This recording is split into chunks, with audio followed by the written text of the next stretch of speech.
Alguna que otra sugerencia vinculada a algunas cosas de consigna que por ahí les puede llegar a generar duda, entonces primero, antes de que les genere la duda, se los digo.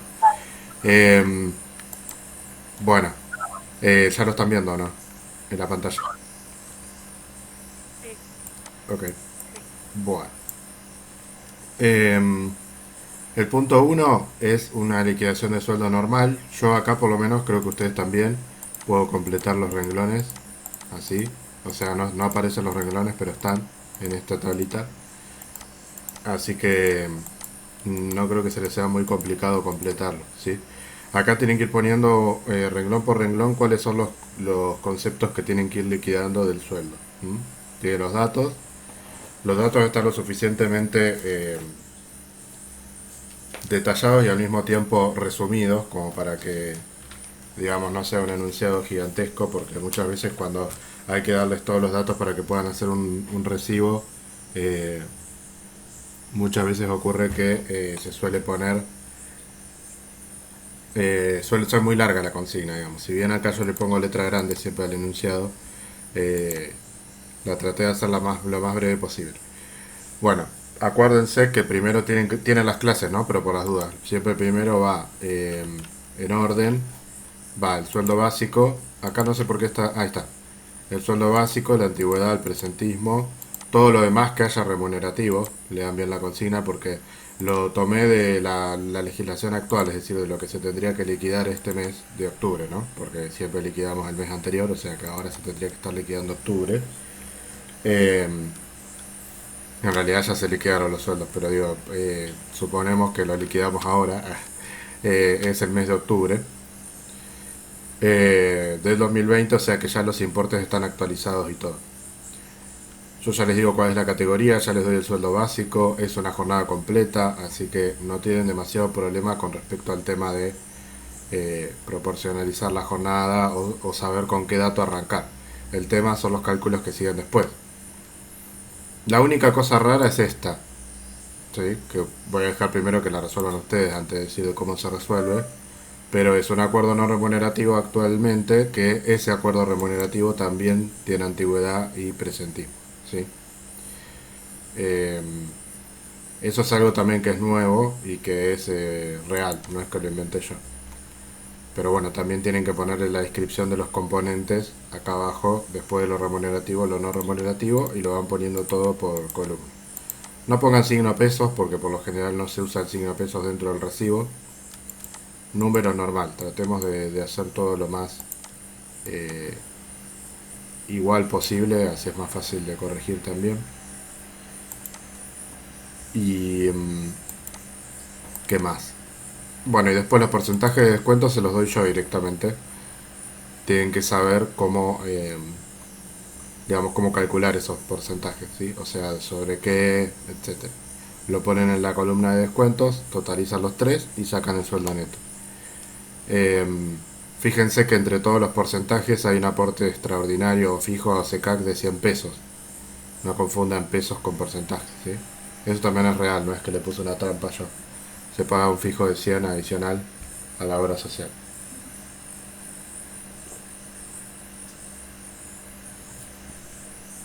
Bien, este es un recibo de sueldo normal entonces. El punto 2 ya empieza a hablar de, ya es más teórico, digamos, empieza a hablar de las definiciones de los días particulares que vimos, feriados, asuetos, vacaciones, día no laborable. Todo eso lo vimos en una clase, creo que lo anotaron, si no, bueno, pueden ir a ver la clase, a ver el momento en el que lo dimos para ver qué habíamos dicho. Es más bien conceptual, pero lo importante es que puedan, digamos, demostrar que saben cómo se trataría en esta situación. Porque yo no les digo un ejercicio de sueldo de cada uno. ¿M? Entonces este se los doy más en teoría.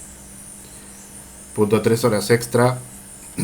Tiene también teoría práctica, porque el primero es, les doy distintos casos y ustedes tienen que decir qué tipo de horas son. Solo una cruz en la que corresponda, ¿sí? Nada más que eso tienen que poner. Eh, pero no me pongan en dos lugares porque no pueden ser dos, es una sola. Si no, es como que no les puedo poner bien, digamos, porque no sé si lo saben realmente. Y el B es un cálculo de horas extra. No tienen que hacer recibo de sueldo, tienen que hacer el cálculo de horas extra acá abajo, bien detallado como lo vimos, pero no se les pide, digamos, que después hagan recibo de sueldo, sino que solo calculen las horas extra. Hasta ahí estamos, tiene los datos y no es muy complicado que digamos. Sí, hasta ahora sí. Bueno, el punto 4 que es de aguinaldo, sí, 4 está bien, o SAC que es lo mismo, eh, tienen los datos de retribuciones de un empleado del semestre para que puedan totalizar, ver si todo lo que está ahí corresponde a, digamos, que se considere para el cálculo del aguinaldo, ver cuál es el mes que tienen que utilizar como mejor retribución normal y habitual, y una vez que tienen todo eso, determinan cuál es el mes sobre el que van a calcular el aguinaldo y lo calculan, ¿sí? Eh, Acuérdense que el aguinaldo siempre es un medio aguinaldo. Si la persona trabajó el semestre completo, que aparentemente es el caso, tienen que agarrar la mejor retribución del mes y dividirla por dos, ¿sí? Porque es medio aguinaldo, es una cuota semestral. Bien, lo mismo, no se les pide recibo de sueldo, sino que lo calculen directamente. Los que son de cálculo, que son cortos, traten de hacer los cálculos bien completos para que se entienda de dónde salieron los números y todo, porque así también yo cuando está mal, digamos, me puedo dar cuenta de dónde proviene el error, para ayudarlas conceptualmente en lo que falte aplicar, ¿sí? Bueno, punto 5 vacaciones. Eh, este es un caso de vacaciones también. También tiene teoría práctica porque tiene algunas preguntas que por ahí tendrían que tener cierto rigor conceptual para poder contestarlas. Eh, pero el punto A es determinar el sueldo bruto de los 2 meses. O sea, lo que tiene complicado esto es que tiene eh, que las vacaciones se dividen en 2 meses, digamos. Entonces ustedes tendrían que determinar el sueldo de octubre y de noviembre, porque las vacaciones le caen una parte en un mes y otra parte en el otro. Les doy el sueldo, les doy todo. Eh, Ojo una cosa, cuando se les dice determinar el sueldo bruto de octubre y de noviembre, porque no les pido que hagan los descuentos ni nada, es el sueldo del mes. El sueldo del mes tiene parte de vacaciones y parte no. No me calculen las vacaciones número pelado y ya está, ¿sí? Tendrán que ver cuántos días del mes, de cada uno de esos meses, son de vacaciones y cuántos días son días normales. Entonces ahí eso lo vimos, si no se fijan en cuando hicimos la práctica o me preguntan. Pero básicamente es eso, o sea, como las vacaciones se dividen en 2 meses, por ejemplo, 10 días de vacaciones en octubre y 4 en noviembre, por decirles, no es el caso del práctico, estoy tirando otro. 10 días en octubre y 4 en noviembre, si se les pide que pongan el sueldo bruto, no pueden poner los 10 días de vacaciones, le están faltando 20 de sueldo normal. Entonces lo que les pide este punto, por eso dice por todo concepto y está subrayado, a eso se refiere el subrayado. Todo concepto quiere decir días de vacaciones y días de trabajo. Lo mismo va a pasar con noviembre, pero hay que ver cuántos días son. O sea, el sueldo de octubre y de noviembre no necesariamente va a ser igual, porque capaz que caen 10 días de vacaciones en un mes y 4 en el otro.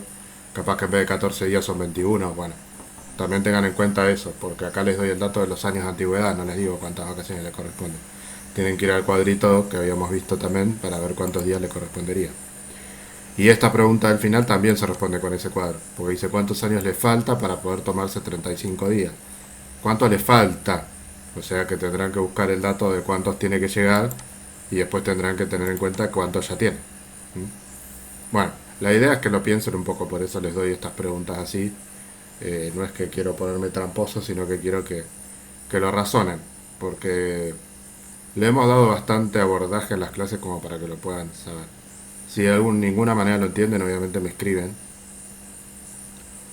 Eh, no se apuren a entregar, no quiero decir que se cuelguen, pero me refiero a que no se apuren a hacer todo así nomás y entregar. Si traten de asegurarse de que esté bien, porque si no termina siendo más largo. Por ahí se lo devuelvo, le digo que lo corrija, me lo vuelven a mandar, lo vuelvo a corregir. Entonces, en cambio, si ustedes en medio se aseguran o por lo menos saben que está bien hecho. Después hay un error de cálculo o lo que sea, pero que conceptualmente esté bien hecho, que no se estén olvidando de nada, que no haya ningún dato que hayan dejado sin, digamos, sin ver.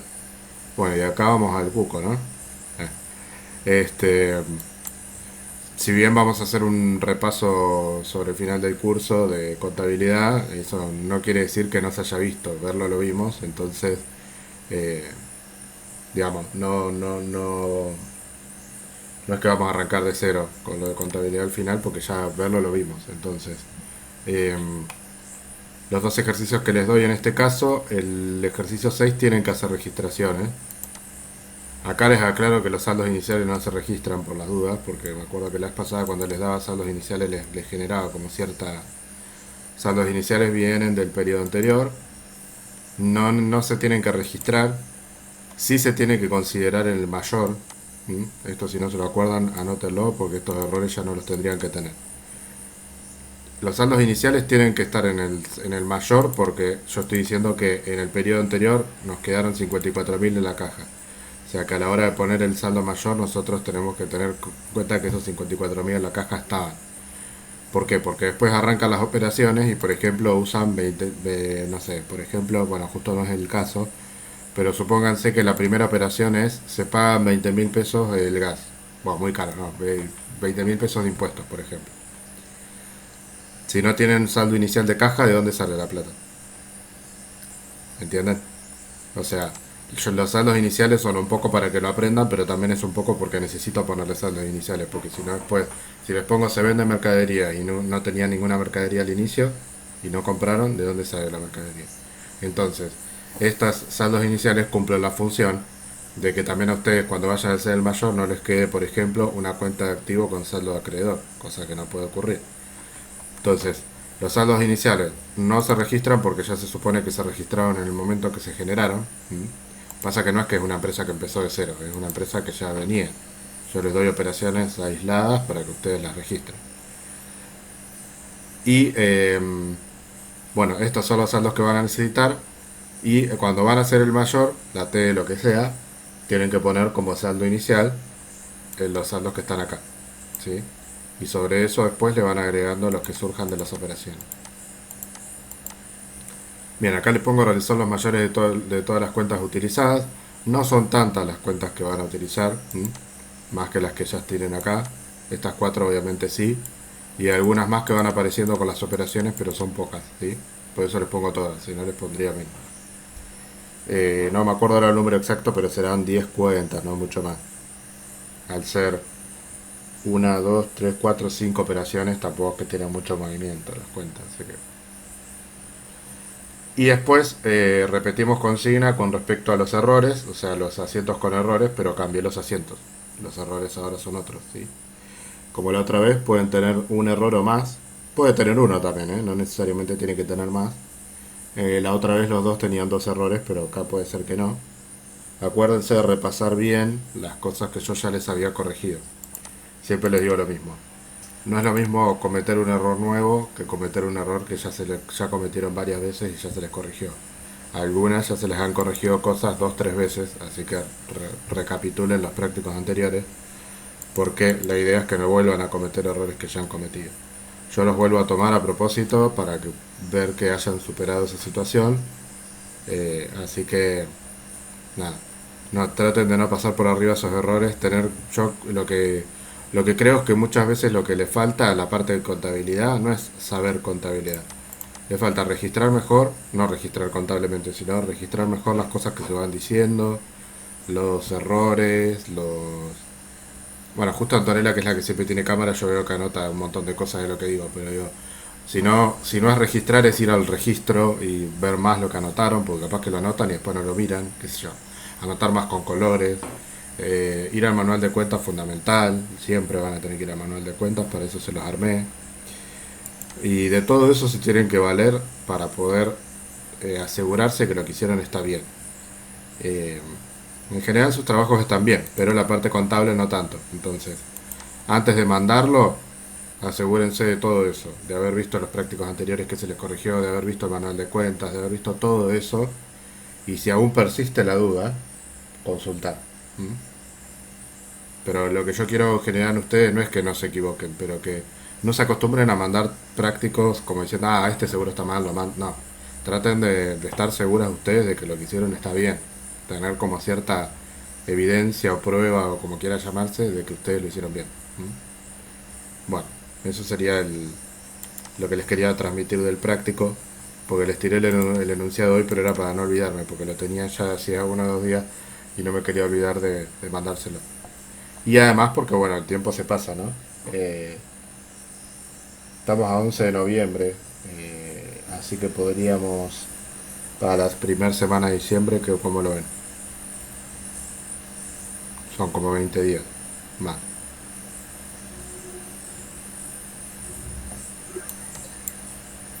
¿Cómo, profe, para entregar el práctico? ¿Sí? Sí, No. Para. Estamos 11 de noviembre. ¿Para diciembre recién? sí, como para Sí. darles un Pensé tiempo. que ibas a poner como quieras.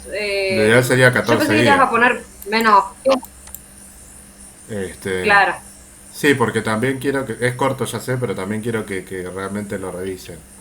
Eh, digamos. Y entonces, o sea, no quiero evitar que por ahí me digan que los errores fueron porque no tuvieron tiempo, digamos. O sea, quiero que tengan tiempo de hacerlo. Pero bueno, vamos a poner 14 días, entonces, Claro. el 25 de noviembre, más o menos. Esa fecha. Y también, sí, a mí me parece mejor no patearlo tanto también para que no se le junte con el que viene. Para el que viene falta, porque lo de marketing todavía no falta, pero bueno, la idea es que tampoco estén Claro. permanentemente haciendo prácticos.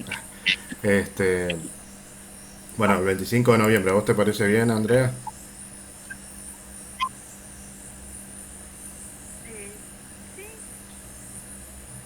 Va.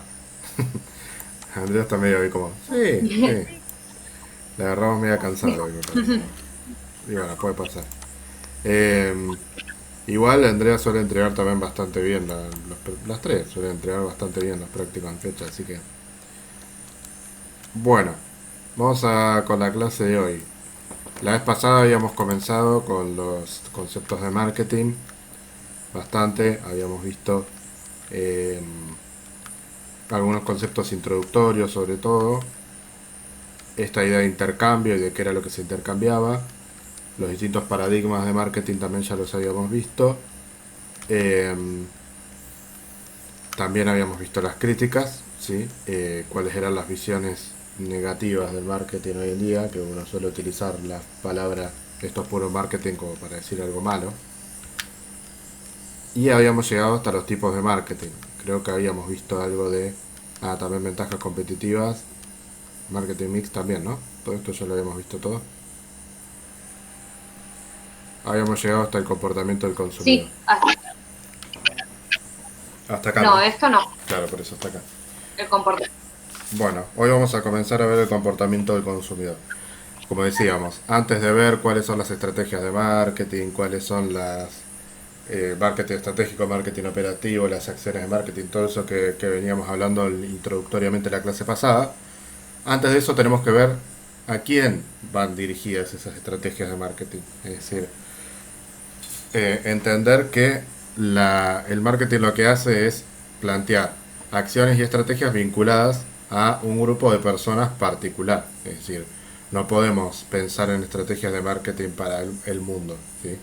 Entonces, delimitar ese consumidor no solamente nos sirve para determinar las características del público objetivo, sino también para poder, digamos, ver cómo llegar a ese público y cómo son las mejores maneras de llegar a ese público. Si yo conozco mejor los intereses, los gustos, la forma, los hábitos que tienen, los grupos a los que pertenece, la persona a la que le quiero vender un producto, por ejemplo, es mucho más fácil plantear estrategias adecuadas, ¿sí? De marketing. Por eso partimos de la base de que las estrategias de marketing no son consideradas buenas o malas, sino que son adecuadas o no adecuadas. Es decir, eh, el paradigma es abierto y cada uno puede aplicar la estrategia que quiera. Obviamente hay límites como siempre, pero quiero decir, dentro de una línea normal puede pasar que a una empresa le genere valor y sea importante una estrategia y a otra no. Y eso tiene que ver de múltiples factores, pero uno de esos factores es que no se dirigen quizá al mismo grupo de consumidores. Bien.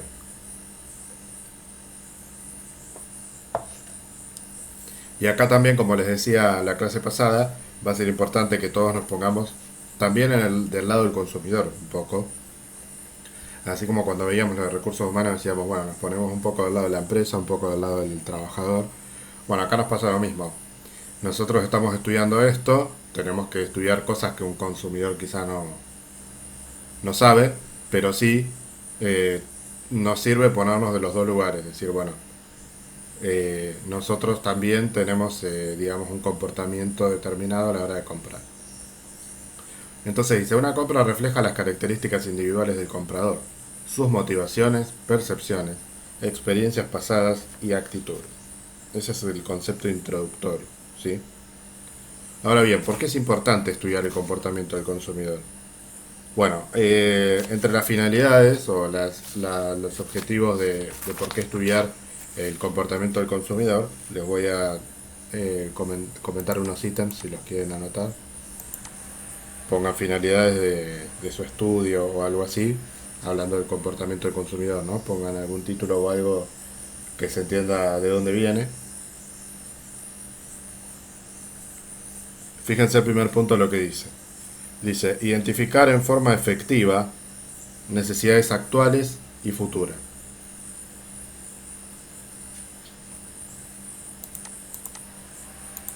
También hay una definición de... Esto lo estoy comentando, también hay una definición de marketing que dice que el marketing satisface y crea necesidades. Fíjense que acá habla de necesidades ya. Es un concepto muy importante para el marketing y algo de eso vamos a ver hoy también. Importante que diga necesidades actuales y futuras, ¿sí? Esta idea de tratar de, digamos, acaparar la demanda actual, pero también pensar y anticiparse a cuáles pueden llegar a ser las demandas futuras. Un poco eso la empresa lo toma para sus productos y otro poco la propia empresa trata de crear esas necesidades, digamos. Muchas veces nosotros no sentimos la necesidad de algo hasta que no aparece, de un determinado producto o de algo hasta que no aparece. Entonces ahí es donde el marketing funcionó para crear una necesidad. Bien. El segundo punto dice mejorar la capacidad de comunicación con los clientes. ¿Sí? Profe, perdóname, me quedé en el primero, identificar en forma. Efectiva necesidades actuales y futuras.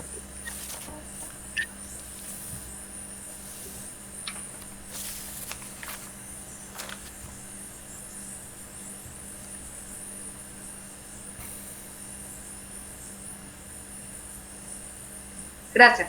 Bien. El segundo era mejorar la capacidad de comunicación con clientes.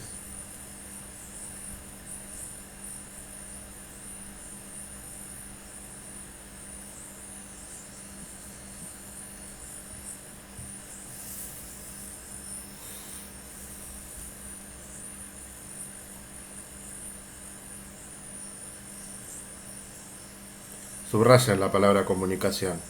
Así como en la anterior, si quieren, necesidades actuales y futuras también, porque son todas palabras que después van a terminar generando digamos, un conocimiento general. Comunicación es fundamental. Nosotros lo que estamos tratando de ver cuando estamos estudiando el comportamiento del consumidor es cómo llegar a ellos, cómo emitir un mensaje adecuado. Y también creo que ya había comentado en la clase pasada que la empresa no puede no comunicar, digamos, siempre está comunicando. Para bien, para mal, desde la acción, desde la inacción, pero siempre está comunicando.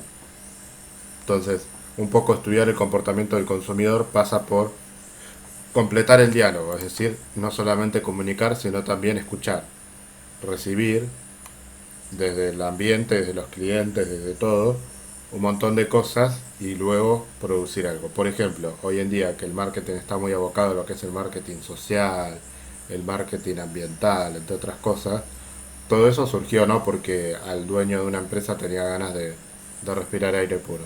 Todo eso surgió porque se empezó a escuchar que en los medios, las organizaciones sin fines de lucro, los propios clientes, entre otros, estaban, digamos, demandando productos que sean amigables con la naturaleza y por otro lado también eso empieza a entrar en juego dentro de lo que son las variables a la hora de comprar. Es decir, bueno, si hay dos productos que quizás son de igual calidad, similar precio, pero hay una empresa que es menos contaminante que la otra, por ejemplo, y capaz que vamos y le compramos a la menos contaminante. Entonces, hay mucha más conciencia de ciertas cosas, no solamente de lo ambiental, es un ejemplo. Por ejemplo, la comida sana también. Entonces, por ahí si hay una comida que me gusta, las dos me gustan por igual, más o menos el precio no varía tanto, capaz voy y compro la que considero que es más sana. Entonces, hay como ciertas conciencias o ciertas tendencias, digamos, que se generan desde el punto de vista del consumidor, que la empresa por lo menos la tiene que escuchar y saber. No digo que sí o sí todos tienen que hacer lo que la gente quiera, pero si yo quiero mantener un público objetivo determinado, por lo menos tengo que escuchar sus necesidades y ver la posibilidad de cubrirla. Bien. Eh, Otro punto, planificar la acción comercial. ¿Sí? Acción comercial entendida como el camino que me lleva a la venta. ¿Sí? Por eso la acción comercial se planifica para poder, esto que decíamos, por ejemplo, una publicidad se planifica, un proceso de venta se planifica. Por lo general, cuando uno, por ejemplo, entra a trabajar como vendedor, por decirlo de alguna manera, por poner un caso, a una empresa, por lo general la empresa ya te dice cómo lo tenés que hacer, te dice cuál es el objetivo, te dice cuáles son las estrategias que le funcionan. Bueno, todo eso es porque conocen a la persona a la que se lo van a vender, o sea, al grupo de personas a las que se lo van a vender. Entonces, eso hace que, digamos, que se pueda planificar la acción de marketing en función a la información que tenemos de la afuera. Bien, otro, obtener confianza y ganar fidelidad del cliente, ¿no? Y ahí confianza y fidelidad también lo pueden subrayar.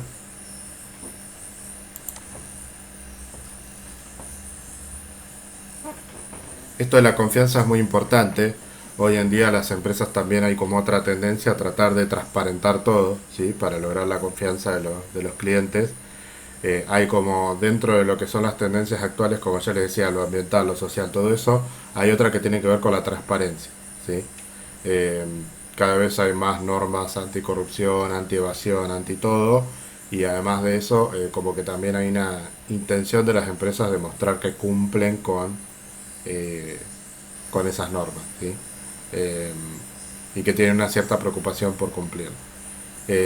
Bueno, eso se materializa en un montón de cosas que no viene al caso ahora, pero por ejemplo están los informes de sustentabilidad, entre otras cosas, que determinan que esa empresa está cumpliendo, digamos, y que está tratando de comunicar, está tratando de mostrar que no esconde nada, digamos, está tratando de generar confianza en el otro. Y sobre todo la palabra fidelidad, porque los grandes objetivos de marketing no son solamente vender, sino fidelizar al cliente. Es decir, conseguir el cliente quizá no es lo más difícil. Lo más difícil es sostenerlo, es que el cliente vuelva. Lo que hablábamos el otro día cuando veíamos el marketing de relaciones. ¿Sí? No vale tanto un cliente que viene un día y te compra que un cliente que vos lo fidelizás, tenés vínculo con él, tenés una cierta relación desde el punto de vista comercial y que sabe que te compra a vos. ¿Mm? Eso es lo más difícil del marketing en realidad, la fidelidad. Bueno, y el último punto, ayuda a entender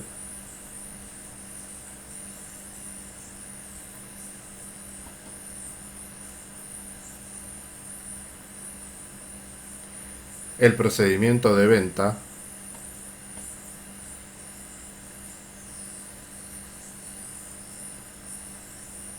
qué es el procedimiento de venta, que es complejo y cambiante. O sea, el procedimiento de venta es complejo y cambiante.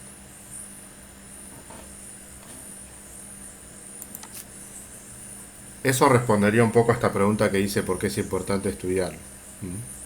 Al comportamiento del consumidor.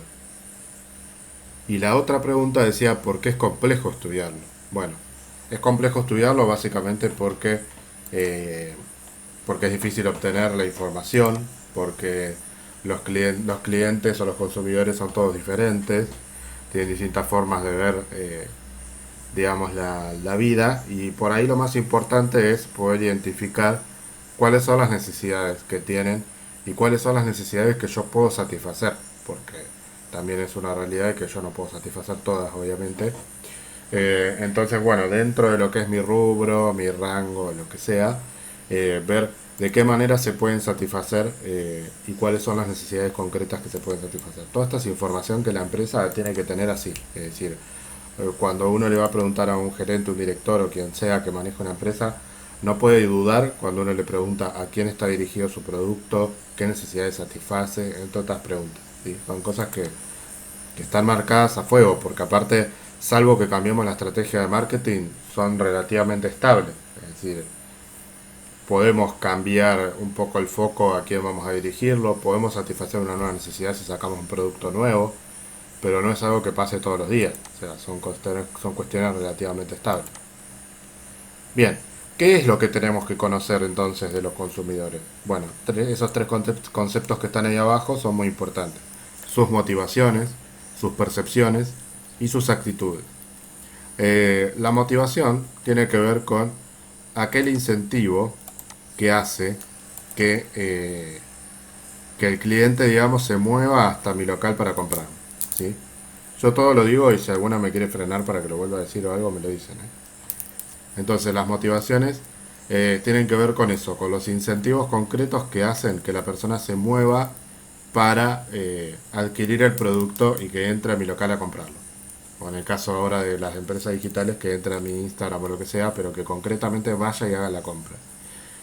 No que entre a preguntar el precio y se vaya, digamos, sino las motivaciones, los incentivos a concretamente vender, comprar en este caso. La necesidad o la detección de la necesidad es un punto importante para la motivación, pero no basta con la detección de la necesidad.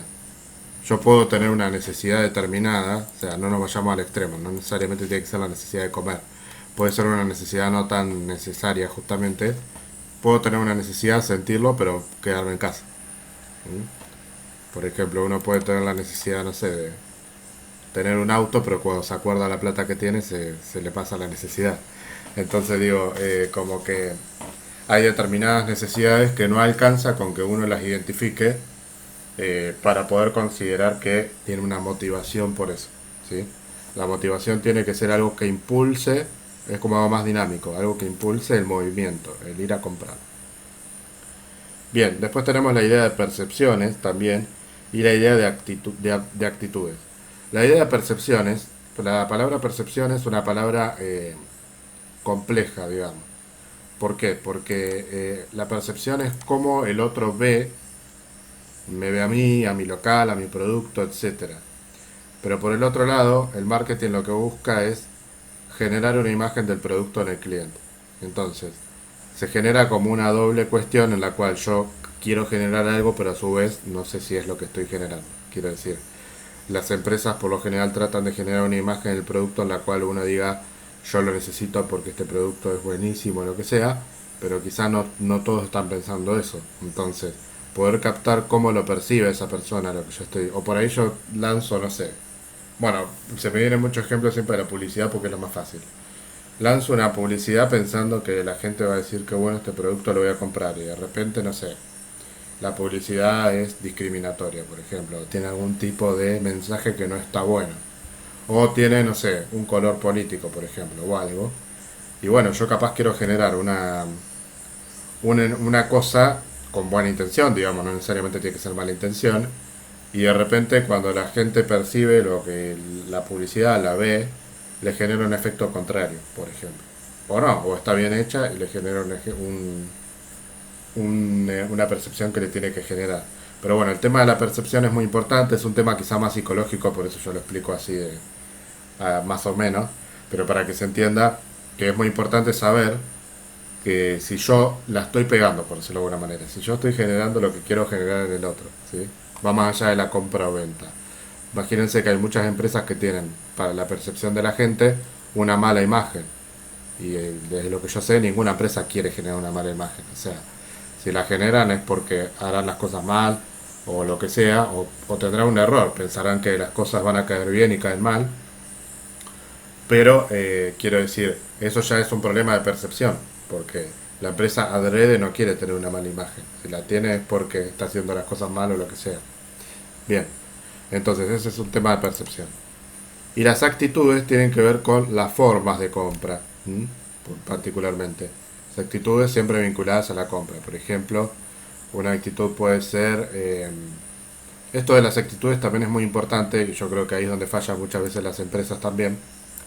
Es muy importante el momento de la venta o de la compra, ¿sí? Hablamos de compra y venta, que en realidad es lo mismo porque estamos yendo del cliente al empresario. Eh, por ejemplo, las actitudes pueden tener que ver con si a mí me gusta que... bueno, algo hablábamos el otro día cuando hablábamos de esto de las que yo puse el ejemplo de la verdulería y después me disculpé. Que por ahí venía la persona y te decía, ah, pero no necesitas tal cosa, pero no necesitas tal otra. Bueno, ahí tiene que haber una cierta audacia del vendedor para darse cuenta que a la persona no le está gustando que vos le insistas tanto. Entonces, por ejemplo, en ese ejemplo, ¿no? Entonces ahí él tiene que tener una audacia para detectar cuál es mi actitud frente a la compra, de que por ahí no vuelvo más después de eso. ¿Entiendes? Porque capaz que yo no, hay 20 verdulerías a las que las hay. Hay 20 verdulerías alrededor, a 5 cuadras a la redonda, por lo menos 20 no, pero 8 o 9 debe haber en la zona donde yo vivo. Entonces tranquilamente podía hacer media cuadra e ir a otra. Entonces digo, después cada uno, capaz que a uno no le genera eso y vuelve a ir, capaz que otro dice, sí, dame el morrón que también lo necesito, por ejemplo.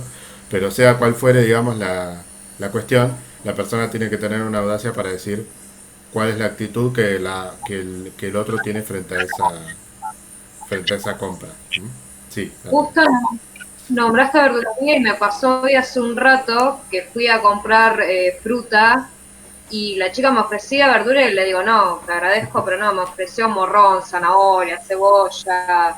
Le digo, no, le digo, me llevo lo que ya, le digo, la fruta, no, no, te agradezco, pero medio como que me insistió y le dije, no, te agradezco, pero por ahora Claro, no.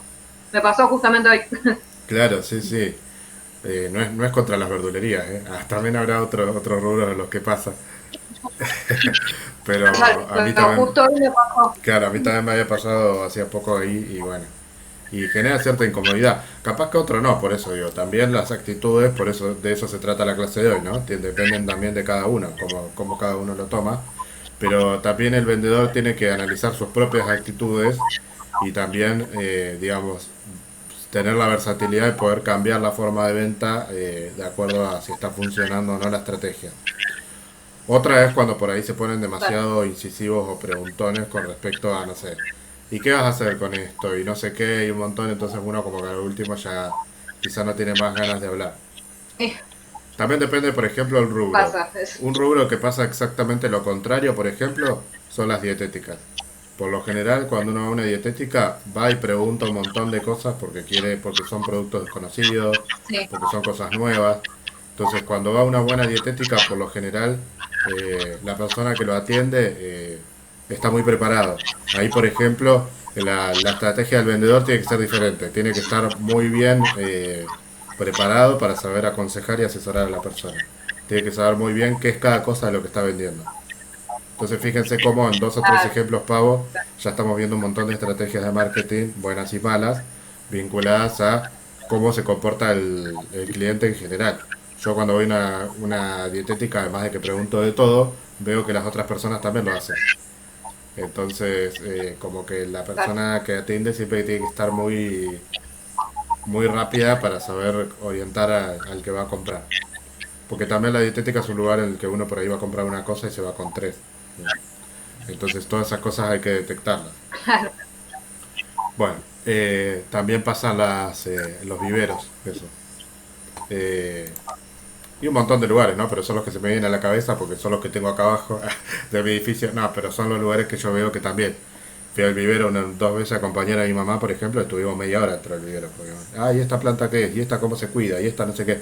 Y el tipo o la señora o quien sea que va a vender tiene que estar muy... Porque no te puede decir, y esa no sé, la verdad, cómo la tenés que... No, tiene que ser alguien que esté preparado para saber asesorar a la persona. Porque después te lleva una planta re linda, si te muere el día siguiente, puede ser que tengas problemas como yo para cuidar las plantas o puede ser que te hayan asesorado mal. ¿Mm? Entonces digo, fíjense cómo estos temas no están tan alejados de nosotros como creemos.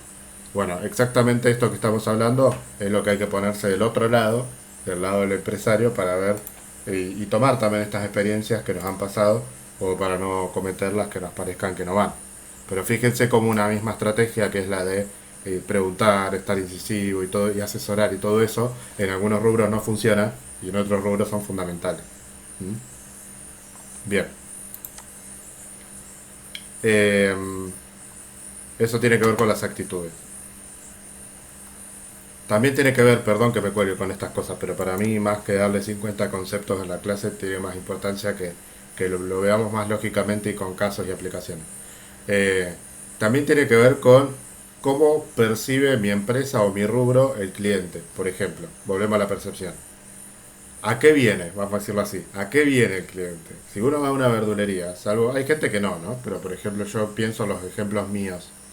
Está bien que no coincida por ahí con los ejemplos de ustedes, porque justamente eso es lo que estamos tratando de mostrar, que cada cliente es distinto.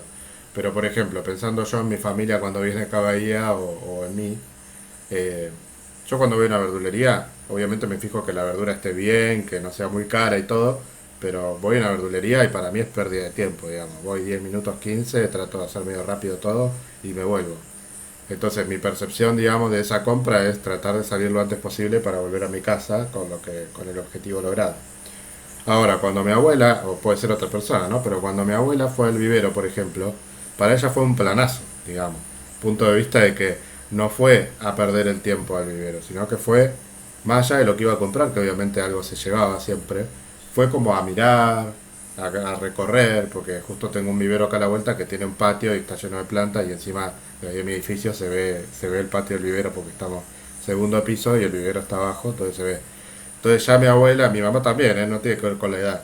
Ya miraban desde acá y decían, ah, qué lindo, no sé qué, y fue como un plan. Ahora a la tarde tomamos unos mates y vamos al vivero. O sea, era como un plan ir al vivero a ver las plantas. Entonces tiene que estar atento el, como que se dice, el vendedor a no despachar a la persona, digamos, tratar de asesorarla bien, porque si esa persona va y considera que es un gran plan ir al vivero, seguramente con algo se va a ir. Es muy raro que se quede media hora preguntando cosas y no se lleve nada. Y capaz que si justo no es mi abuela que vino una vez y es otra abuela que vive acá, capaz que va a la semana siguiente otra vez. Entonces digo, todas esas son cosas que uno tiene que tener en cuenta en función del lugar donde trabaje, en función de cuál es la percepción que tiene el otro de mí, porque también hacemos la percepción por el otro lado. Capaz para mí es como, uy, viene esta señora de nuevo, la tengo que atender, y para la señora es un replan. Entonces también uno ahí tiene que pensar cuál es la estrategia que tiene que aplicar, que es la de asesorar, estar presente y todo, porque esa señora puede volver a venir un montón de otras veces. Bien, vamos a avanzar un poco entonces. Eh, Acá tenemos esto de los factores, ¿sí? Del comportamiento del consumidor. Son algunos de los factores. Esto lo van a tener obviamente en la clase grabada en las filminas. Algunos los vamos a ver con mayor detalle, no todos. Pero hay algunos que son como los más importantes para mi gusto o los que más hay que prestar la atención. Como por ejemplo los grupos de referencia de lo social. Porque son, digamos, factores muy determinantes. Estos factores se los suele llamar determinantes, ¿sí? Si quieren, no les digo que copien toda la imagen, pero por ahí pueden poner cuáles son los cuatro tipos, identificarlos como determinantes de la conducta del consumidor o del comportamiento del consumidor. ¿Mm? En este sentido o en este tema, hablar de conducta o de comportamiento es lo mismo. Por eso hay algunos conceptos que son muy de la psicología y por eso yo se los digo así nomás, porque no soy psicólogo ni me quiero hacer psicólogo, pero hay cuestiones de marketing que están muy vinculadas a la psicología, así como nos pasaba con recursos humanos, también, porque son las llamadas ciencias blandas dentro de la administración, digamos. La parte de sueldo, la parte de contabilidad era más la parte dura de la administración, pero lo que es recursos humanos y esta parte particular del marketing son como las blandas. Entonces tienen mucho que ver con psicología, con adaptación, con escuchar, con entender al otro, bueno, con todo eso. Entonces, fíjense que justamente los factores son sobre todo psicológicos, algunos ya los estuvimos charlando, algo de motivación vamos a ver ahora. Sociales, tienen que ver con el entorno, digamos. Para definir el social en términos generales sería el entorno, digamos, social o el entorno en el cual se desenvuelve, se desempeña el consumidor o los consumidores, grupos de referencia, familias, roles o estatus. Culturales, ¿sí? Que tiene que ver con la cultura, la subcultura, la clase social, o sea, a qué clase social pertenece y cuáles son sus valores o sus rasgos culturales. Esto que parece acá, o sea, no es que uno tiene que discriminar desde el punto de vista del marketing, ¿no? No es que hay que discriminar por clase social, pero sí sepan que el marketing para poder establecer una estrategia particular tiene que definir determinadas variables del grupo donde trabaja. No tiene que ver con decir clase social suena como feo, pero no, no tiene que ver con decir son pobres, no son pobres, no. Tiene que ver con que si yo tengo un kiosco cerca de un country, digamos, la forma de comprar de esas personas no va a ser igual que tener un kiosco en la universidad, por ejemplo. No es mejor ni peor, estoy diciendo que uno tiene que tener en cuenta que son diferentes las formas de vivir y de ver la vida. Entonces, eso lo tiene que tener en cuenta, porque si yo voy con las mismas estrategias a los dos lugares, seguramente en alguno de los dos esté perdiendo. Uno se tiene que un poco adaptar a lo que es la forma de vida de esas personas. Eh, y las personales ya tienen más que ver con la cuestión íntima, digamos, o la situación particular y personal de la persona. Por ejemplo, los estilos de vida, que serían como los hábitos, digamos, que tiene, circunstancias económicas, ocupación, edad y etapa del ciclo de vida, por ejemplo. Te dirán por qué es importante la ocupación, ¿no? ¿Se les ocurre algún ejemplo en el que sea importante la ocupación? Una vez hablamos algo de eso, pero la parte de recursos humanos, no lo estábamos hablando en función a esto, pero ya habíamos charlado algo sobre. Pero bueno, no lo piensen de esa manera, traten de ver, porque no se van a acordar.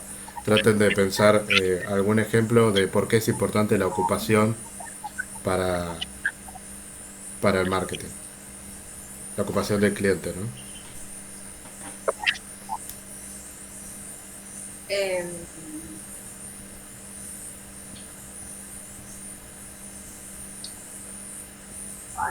la verdad no, Me río porque yo hice la pregunta porque no me sé acordé de un cómo ver. ejemplo puntual también mío. Pero bueno, eh, es importante porque si yo, por ejemplo, vendo pantalones de vestir, obviamente esa va a ser ropa que va a venir a Claro, comprar mayoritariamente. No es que si tengo un kiosco no me puedo comprar un pantalón de vestir. Quiero aclarar todo esto para que entiendan que nada es como bardear a nadie, digamos, sino que es para que se entienda bien. no, Mayoritariamente lo tal va a cual. venir a comprar alguien que trabaja en una oficina. Ni siquiera digo un profesional, ¿eh? Alguien que trabaja en una oficina. Entonces, es Claro, importante saber, si yo vivo en una zona llena de oficinas, probablemente va a ser más fácil, digamos, captar el público poniendo una oferta, por ejemplo, de pantalones de vestir o de camisas. ¿Mm? Si yo vivo ah, en, ahora entendí. claro, si yo vivo, no sé, perdón, si yo tengo un local cerca de donde viven los maestros, cerca de las escuelas, lo que voy a poner es una librería y voy a poner todas las ofertas de maestros que se puedan, ¿se entiende? O sea, la ocupación de las personas que pasen Tal por cual. ahí o que vivan de cerca de esa zona es importante. No es que uno va a ir por el barrio viendo vos dónde trabajás, vos dónde trabajás. Pero sí es un determinante para Claro, establecer cuál es mi público objetivo y a quién le voy a poder vender qué cosa. ¿Mm? Obviamente hay rubros que son universales, como las verdulerías, todo eso, pero ampliando un poco más el panorama, hay determinados negocios que les importa cuál es la ocupación de las personas, ¿sí? Debe haber un montón de ejemplos más, pero son los que se me ocurren en este momento. Eh, hay, digamos, negocios que son para la gente que se ocupa, que tiene una determinada ocupación. O sea, hay negocios que son específicos para determinadas ocupaciones. ¿Mm? No necesariamente es para gente que...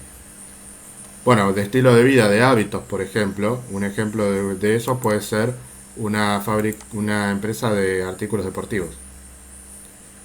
Si por ejemplo yo tengo la empresa de artículos deportivos enfrente al Paseo de las Esculturas, donde la gente sale a correr todos los días y capaz alguno pasa a mirar las zapatillas o a comprar, o cerca de un club de tenis, o cerca, ¿sí? Este, tiene que ver un poco dónde uno se ubica y dónde y qué es lo que tiene alrededor, digamos. Y si no lo tiene alrededor, qué es lo que hay, digamos. Porque también convengamos que en el centro hay de todo, porque el centro es el centro, ¿no? Pero digo, fuera de eso, yo puedo poner un local de ropa deportiva lejos de lugares deportivos, pero tendré que buscar estrategias para que la gente, lo que se dice en marketing, comprar el desplazamiento.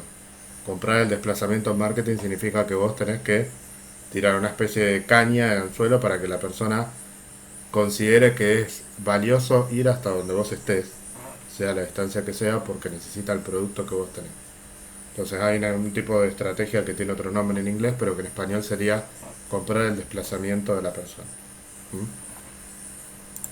Eso también es importante dentro de marketing. Bueno, quiero ir a la parte de... Seguimos con esto de los determinantes, pero vamos a ver algunos en particular. Eh, bueno, acá está, por ejemplo. Esto, miren, acá ya tenía algo como así para descontracturar un poco.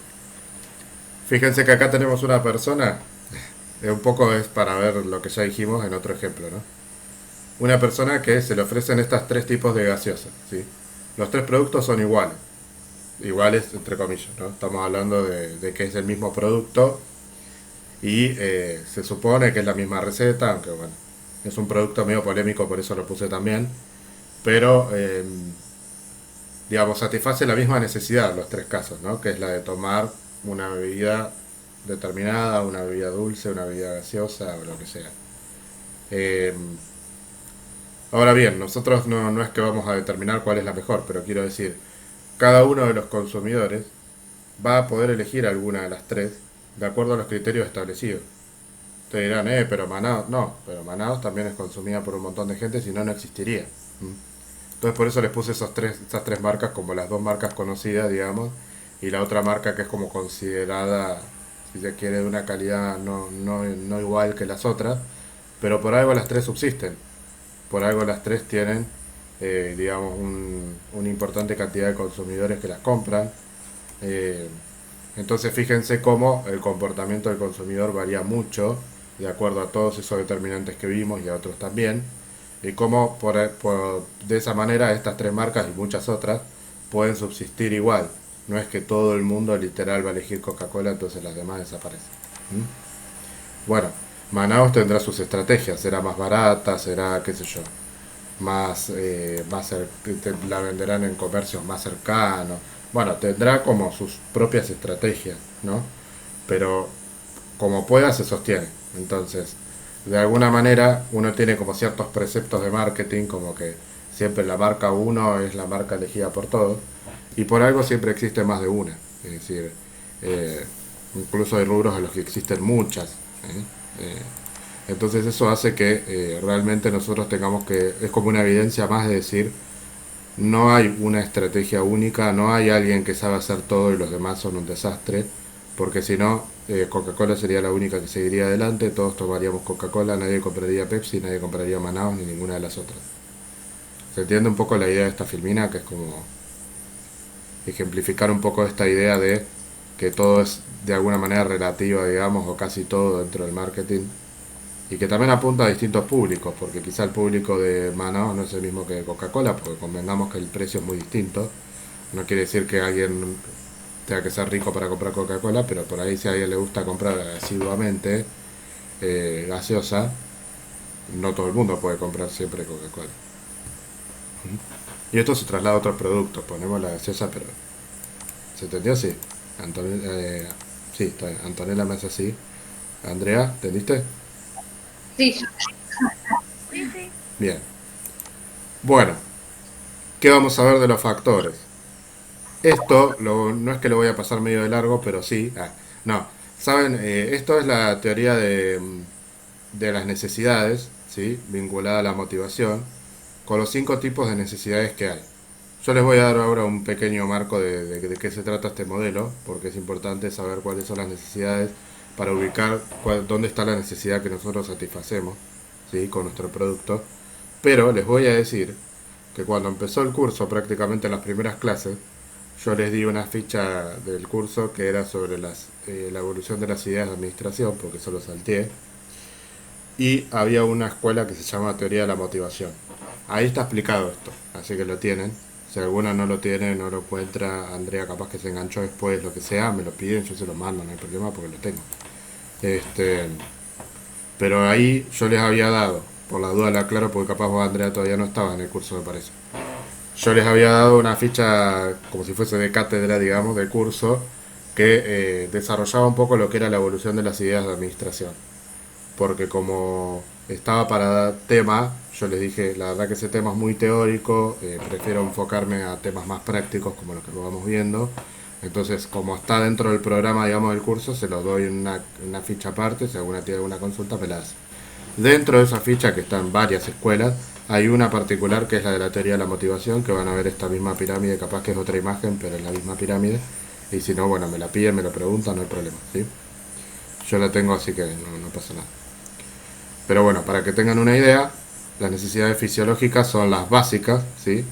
Respirar, alimentarse, descansar, sexo, ¿qué más? Homeostasis, que no sé qué será, bueno, todo lo que tiene que ver con... Acá iría también el vestirse, bueno, un montón de necesidades que son necesarias y vitales, ¿sí? Después están las de seguridad, que tienen que ver con las de sentirse tranquilo, digamos, tanto en el empleo como en la vida misma. La seguridad personal, la seguridad en el empleo, la seguridad vinculada a tener la posibilidad de adquirir los recursos básicos, la seguridad familiar, bueno, entre otros. Después, fíjense que esto es una jerarquía, o sea, si no tenemos la de abajo del todo no podemos subir, ya esa es la realidad. Eh, si uno no tiene para comer, por ejemplo, no se va a poner a pensar en las necesidades sociales, esa es la realidad. Necesidades sociales son amistad, afecto, intimidad, entre otras, o sea, tiene que ver ya con la relación con el otro. En los dos primeros escalafones, que son las consideradas básicas, son personales, digamos, individuales o familiares, pero son particulares. A partir del amarillo, que son las sociales, ya empieza a entrar el otro, digamos, o sea, los terceros. Y de las sociales para arriba se llaman de orden superior, porque se considera que las de abajo del todo, las dos primeras, son fundamentales para vivir, digamos. Y ya de las sociales para arriba, no es que no sean fundamentales, pero son como de orden superior, digamos. Por lo menos en esta teoría se dice que uno, por ejemplo, sin amigos podría vivir. Después capaz que los psicólogos dicen que no, qué sé yo, pero hay gente que no tiene amigos y vive. Eh, pero si yo no tengo seguridad, no tengo las necesidades básicas, bueno, no. Después más arriba están las de estima, reconocimiento, que sería obtener el respeto de otros, el reconocimiento, el éxito, ¿sí? Ya tiene que ver más con algo particular, pero también con la mirada del otro. Y la de autorrealización tiene que ver con decir, bueno, me siento realizado, o sea, llegué a donde quería llegar, vengan de a uno. Pero sería como algo así, llegué a lo máximo que aspiraba. Eso sería la autorrealización. Por eso no hay mucho ejemplo, porque la realidad es que es eso, o sea, cada uno tiene sus particulares objetivos. Bueno, es como llegar a el famoso ahora me quedo tranquilo esperando la jubilación, digamos, como llegar a los objetivos máximos. Bien, por eso es importante ver esto en detalle, ¿por qué? Porque el marketing crea y satisface necesidades. Entonces, esto lo tenemos que ver tanto para ver cuál es la necesidad que nosotros satisfacemos. Por ejemplo, si somos vigilant, vamos a estar acá, por ejemplo, en la segunda, ¿sí? En el segundo escalafón. Y si somos un boliche, vamos a estar acá. Y por qué no también en la de arriba, porque el reconocimiento también puede ser el afecto de las personas con las que nos encontramos en un lugar con el que salimos.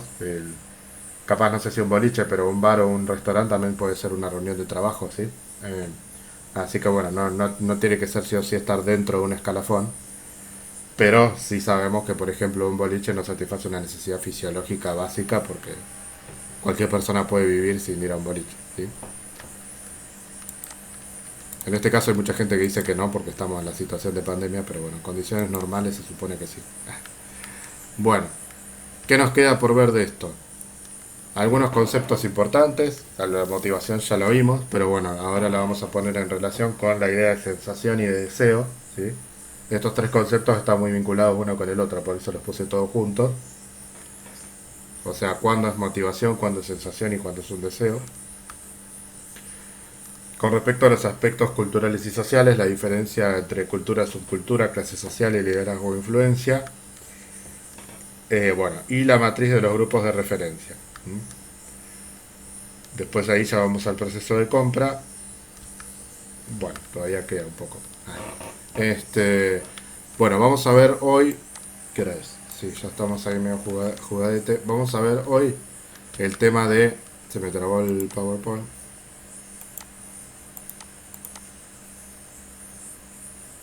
Estas tres diferencias, la diferencia entre cultura y subcultura, clase social y liderazgo e influencia, y dejamos para la clase que viene, arrancamos con lo que faltaba y ya después nos metemos en el tema que sigue. Bueno, la cultura es definida, ahora sí les voy a dar un concepto corto para que anoten, porque así les queda una idea de esto, que son conceptos importantes. O sea, ustedes dirán, ¿para qué es todo esto? Es porque eh, después nosotros cuando avancemos sobre estrategia de marketing y todo eso vamos a tener que tener en cuenta todos estos determinantes, ¿sí? Bueno, la cultura y la subcultura. La cultura es el conjunto de conocimientos, creencias,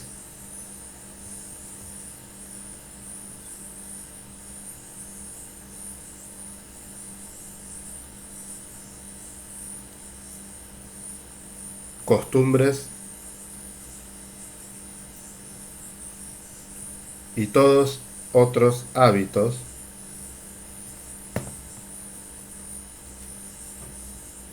adquiridos por el hombre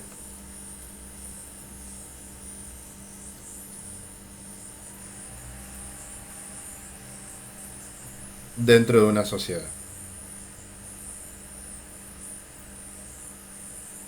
Ahora les dicto la de clase social y después explico todas en detalle. Así escriben primero y después lo explicamos. Clase social. Posición del individuo y su familia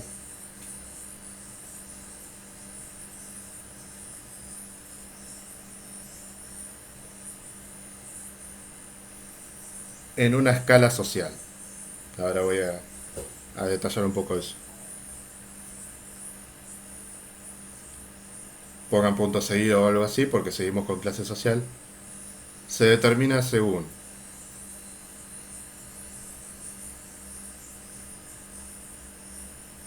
el nivel de ingresos,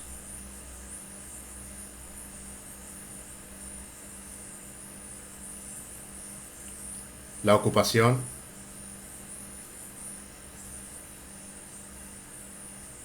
propiedades que posea,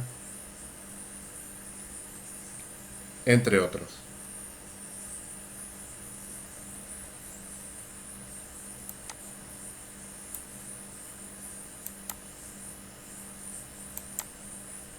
Bien.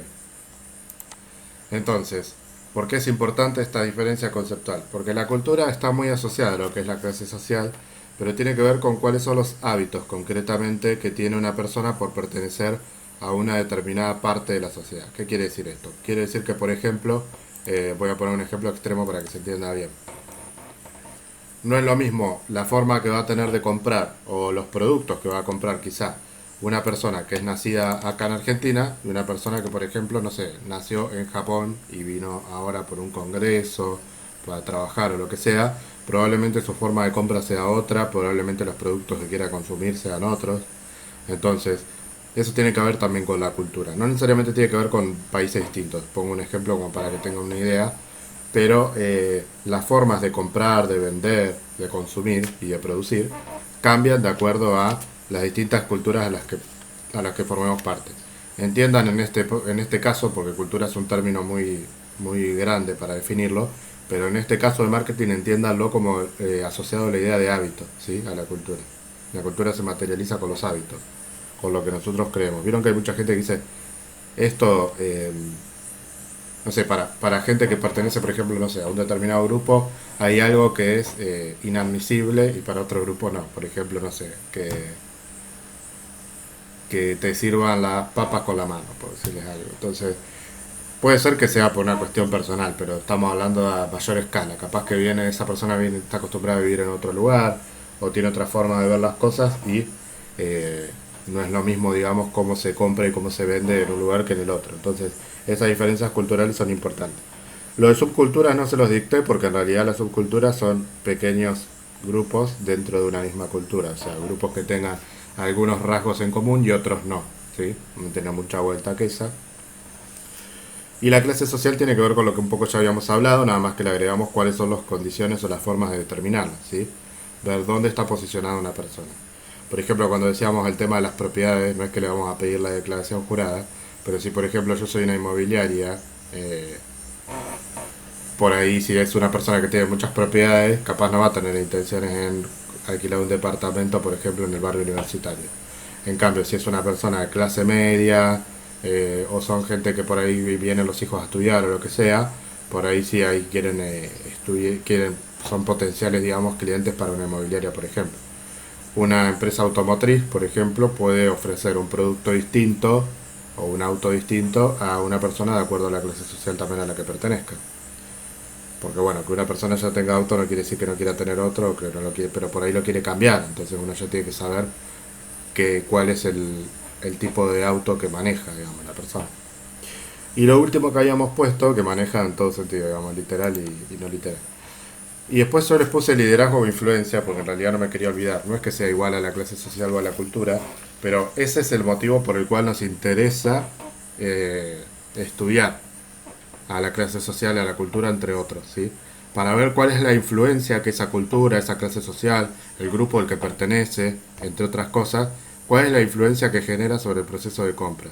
O sea, cuáles son los comportamientos de liderazgo que puedan llegar a tener, eh, digamos, tanto los rasgos culturales, la clase social y también los grupos de referencia, que lo vamos a ver la clase que viene porque eso requiere un poco más de desarrollo, para ver, digamos, si esos grupos son realmente influyentes o no. Cuando veamos la clase que viene, el grupo de referencia, van a entender un poco mejor esto de la influencia. Vamos a arrancar con eso. Y tiene que ver, por ejemplo, no sé, hay veces que se pertenece a un grupo no solamente social. Por ejemplo, grupo de referencia más común hoy en día y más el ejemplo fácil son los influencers, justamente. Entonces, bueno, esos influencers ya tienen como un grupo de productos que suelen consumir, digamos, o que suelen publicitar, o que suelen... Entonces es como que a uno, todas las personas que están como fans, o como los quieran llamar, de esas personas, fandom creo que se dice, ¿no? Fandom de esas personas, por ahí van a tener, no es que van a ir todos corriendo a comprar lo que publicite esa persona, pero es un grupo de referencia, o sea, genera cierta influencia sobre la persona que lo consume. Y algunos deben decir, bueno, si lo consume tal, es porque es bueno, yo voy y lo consumo yo. Entonces, a eso se refiere un poco los grupos de referencia, pero lo vamos a ver la clase que viene. Eh, bueno, chicas, parece que vamos lento, pero no vamos tan lento, ¿eh? Yo siempre preparo un poco de más por si me quedo sin letra, pero no me ocurre porque hablo mucho.